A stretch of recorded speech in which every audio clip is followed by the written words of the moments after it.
Malls పై ప్రేమ ఎలా చూపిస్తున్నారు, చిరు వ్యాపారులపై కోపం ఎందుకు చూపిస్తున్నారు అంటూ మున్సిపల్ కమిషనర్ని ప్రశ్నించిన అఖిలపక్ష ఐక్యవేదిక. అలాగే వేల కోట్ల నిధులు వచ్చాయి అంటున్నారు, కొన్ని వార్డులలో రోడ్లే లేవు ఎందుకు, టఫైడిసి నిధులను ఎంత ఖర్చు చేశారు, మిగులు ఎంత, వెంటనే మిగిలిపోయిన రోడ్లను పూర్తి చేయాలని డిమాండ్ చేసిన ఐక్యవేదిక ఈ రోజు మున్సిపాలిటీలో కమిషనర్ని కలిసి అఖిలపక్ష ఐక్యవేదిక వినతిపత్రం సమర్పిస్తూ పలు ప్రశ్నలు సంధిస్తూ వాటిపై చర్యలు తీసుకోవాలని కోరడం జరిగింది. ముఖ్యంగా వనపర్తిలోని షాపింగ్ మాల్స్ ముందు ఎలాంటి పార్కింగ్ సౌకర్యం లేకుండా ఎలా పర్మిషన్ ఇచ్చారని వాటిపై కలెక్టర్కి పలుమార్లు ఫిర్యాదు చేయడం జరిగిందని, దానికి మున్సిపల్ కమిషనర్ సమాధానం ఇస్తూ వెంటనే చర్యలు తీసుకుంటామని మాకు లేఖ పంపడం జరిగిందని, 6 నెలలు అవుతున్నా కూడా చర్యలు తీసుకోలేదని, వెంటనే చర్యలు తీసుకోవాలని కోరడం జరిగింది.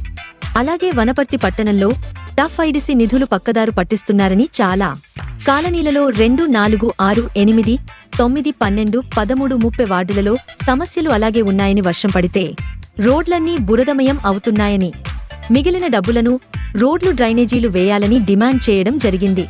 ఈ కార్యక్రమంలో ఐక్యవేదిక అధ్యక్షుడు డాక్టర్ సతీష్ యాదవ్తో పాటు వెంకటేశ్వర్లు, గౌనికాడి యాదయ్య, బొడ్డుపల్లి సతీష్, రామస్వామి, కురుమూర్తి, కొత్త గొల్ల శంకర్ తదితరులు పాల్గొన్నారు.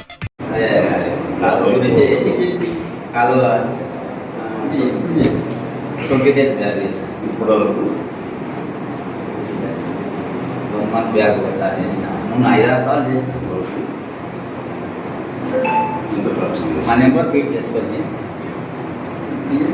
970